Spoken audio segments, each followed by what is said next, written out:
गुरु ब्रह्मा गुरु विष्णु गुरु देवो महेश्वर गुरु साक्षात् परब्रह्म तस्मै श्री गुरुवे नमः।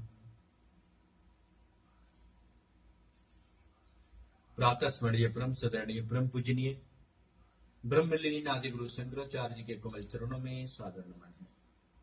छोटे छोटे बच्चे बच्चियां माताएं बहनें वर्तस्थल प्रेमी और अंतुक सज्जनों, आप सबों को हार्दिक स्वागत वंदन अभिनंदन चिंतन है।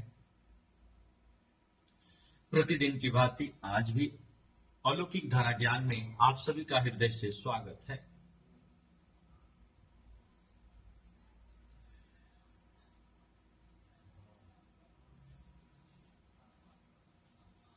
सभी शिक्षविदों को, सभी भक्तजनों को, सभी श्रद्धालु भक्तों को अलौकिक धारा ज्ञान में स्वागत है, अभिनंदन वंदन चिंतन है। प्रतिदिन की भांति आज भी एक विषय बिंदु पे ज्ञानमंचन ज्ञानवर्धन। आज का विषय क्रिया है। मनुष्य का सबसे बड़ा कार्य, सबसे बड़ी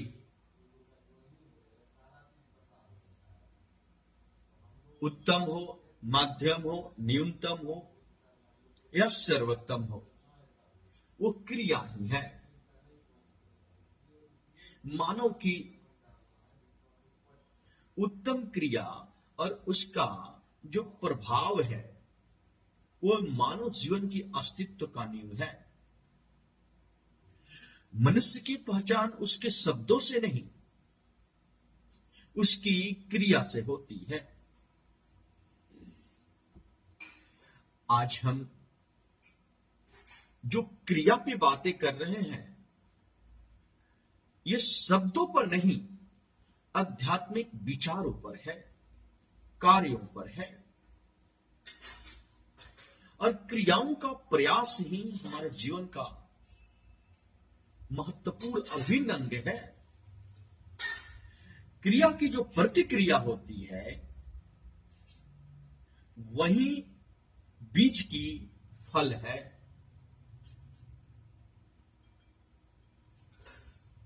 क्रिया का समान अर्थ है कर्म से, कार्य से और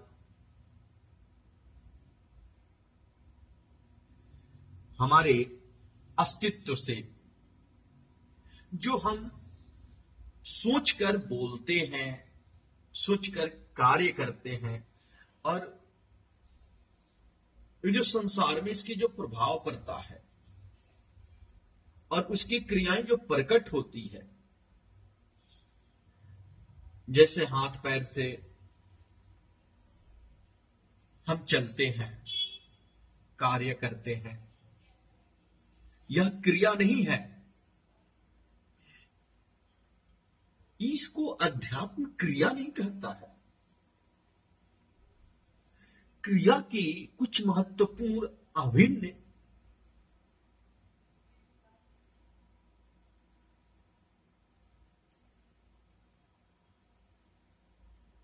है जो कार्य से अलग है। आज हम समाज में, इस संसार में रहते हैं और हमेशा इस बात का अवलोकन करते हैं कि हमारी जो कार्य हो वो उत्तम क्रियाएं हो। दिन भर में अनेकों क्रियाएं करते हैं। हम सोचते हैं, उठते हैं, बैठते हैं, भोजन करते हैं, वार्तालाप करते हैं, नाना प्रकार के क्रियाएं करते हैं। उन सभी क्रियाओं की प्रतिक्रिया होती है। ये दिन भर में अनेकों कार्य होते हैं। हमारी क्रिया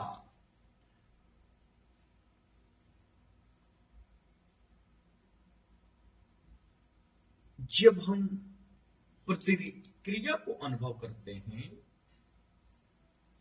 तो जो क्रियाएं उत्तम हो, जो हमें ऊपर की तरफ उठाती हो, वही क्रिया है। जो हमारी कार नीचे की तरफ गिराती हो, वह क्रिया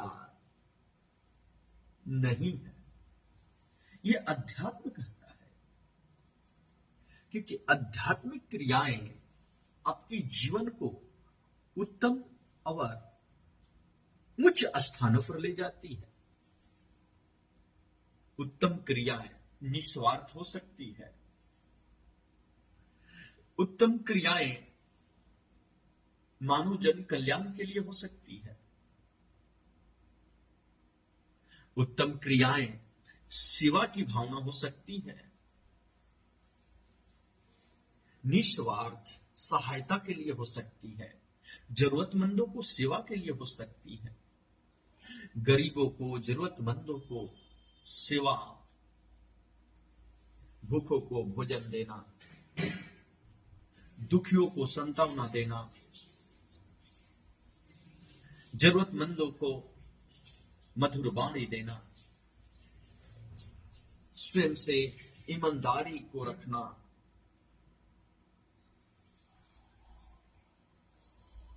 ये सब सारी उत्तम क्रियाओं हैं। जो उत्तम क्रिया है वो आपके जीवन का अस्तित्व है। सत्य बोलना भी, क्रोध न करना भी, इंद्रियों को संयम रखना भी, स्वयं पर नियंत्रण रखना भी, अपने विचारों को पवित्र रखना, आध्यात्मिक प्रगति पे चलना और अध्यात्म के साथ, प्रकृति के साथ संगम करना, यह उत्तम क्रियाएं हैं। जब आप ध्यान करते हैं वो भी एक उत्तम क्रिया है। जब ध्यान से ज्ञान को प्राप्त करते हैं, साधनात्मक जीवन का एक प्रयास करते हैं, जैसा कर्म होता है वैसा ही आपका मन बन जाती है। और अच्छी क्रिया मन को शांति देती है। बुरी क्रिया आपको बेचैनी, अवसाद और भय पैदा करती है। तो अच्छी क्रियाएं हमारे जीवन के अस्तित्व है। एक व्यक्ति की, एक मानव की अच्छी क्रिया उसके सबसे बड़ा सत्कर्मों का प्रभाव है। एक अच्छी क्रिया लोगों को प्रभावित कर सकती है और वो क्रियाएं आपके जीवन को अस्तित्व में होने का बोध दिला सकती है। महापुरुष उसके क्रियाओं को कर्म में ही इतिहास रचते हैं। कहा गया है कि कर्म आपका बीज है, कर्तव्य आपका भूमि बन जाती है। क्रिया बीज है और फल उसका भाग्य है। तो मानव की जो प्रक्रियाएं हैं वो क्रिया से ही शुरुआत है और प्रतिक्रिया उसकी अंत है। चाहे वो ज्ञान हो या विज्ञान हो, विशेष ज्ञान की प्रक्रियाएं अनंत है, लेकिन ज्ञान की प्रक्रियाएं क्रिया से शुरू होकर प्रतिक्रिया तक। प्रतिक्रिया में भी नाना प्रकार की क्रियाएं हैं जो मानव ने अपने अस्तित्व में होने का बोध पर, स्वयं पर जब चिंतन करता है तो उसे प्राप्त करता है, अनुभव करता है, वो भी एक क्रिया है। अध्यात्म में इस बात का कहा गया है कि मानव का सर्वोत्तम क्रियाएं उस जीवन का परम अस्तित्व का बोध होने में सहायक होती है। शरीर में भी नाना प्रकार के सुबह से लेके बिछावनों प्रांत तक नाना प्रकार की क्रियाएं करते हैं और वो क्रिया ही आपके जीवन का अस्तित्व का नींव होती है और उसी क्रिया से आप अपने जीवन का विकास का अवलोकन कर सकते हैं।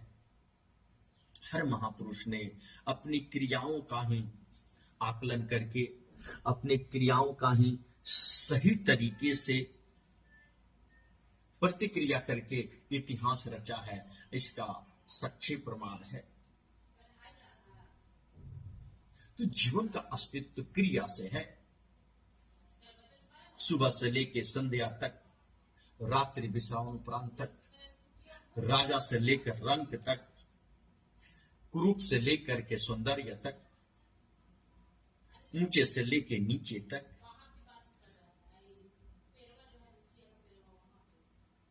ज्ञानी से लेकर के बुद्धिजील तक, अज्ञानी तक, अच्छे से लेके बुरे तक, सभी नाना प्रकार के सुबह से संध्या तक क्रिया ही करते हैं। पूजा भी करना एक क्रिया है, पाठ भी करना, प्रार्थना भी करना एक क्रिया है। शरीर के नाना प्रकार के योग साधना, कर्म करना, ध्यान करना, चिंतन करना, मनन करना, अध्ययन करना, ये सारी क्रियाएं हैं।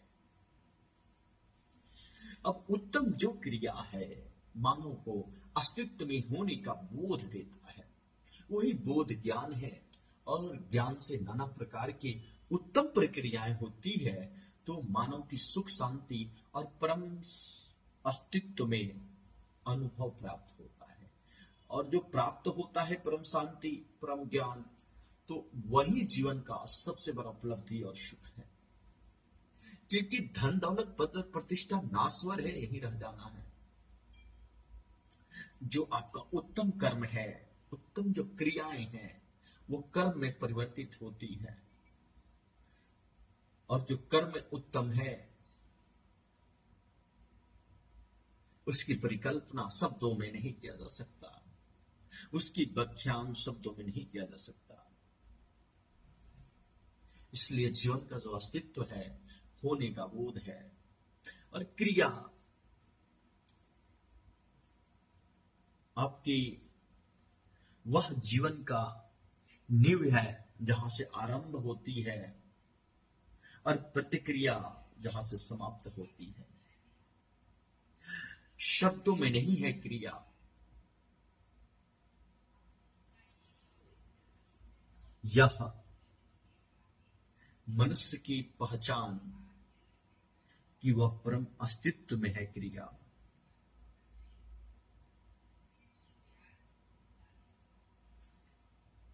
क्रियाएं अनंत हैं, मानव के जन्म से लेकर मृत्यु तक, सुबह से लेकर शाम तक, बचपन से लेकर वृद्ध तक, निर्धन से लेकर धनवान तक, बुद्धिजीवी से लेकर ज्ञानवान तक, हर जगह क्रियाएं ही हैं। और ये पूरी ब्रह्मांड में, पृथ्वी से लेके इस ब्रह्मांड में क्रियाएं ही चल रही है। मानव अगर चेतनशील प्राणी है तो सिर्फ उसकी प्रतिक्रिया का अनुभव कर रहा है। जो ज्ञानी हो या वैज्ञानिक हो, सिर्फ क्रिया की प्रतिक्रिया होती है। और यही सिद्धांत सार्वभौमिक सिद्धांत है जो मानव को मानव होने पर बोध दिलाती है। हरिओम।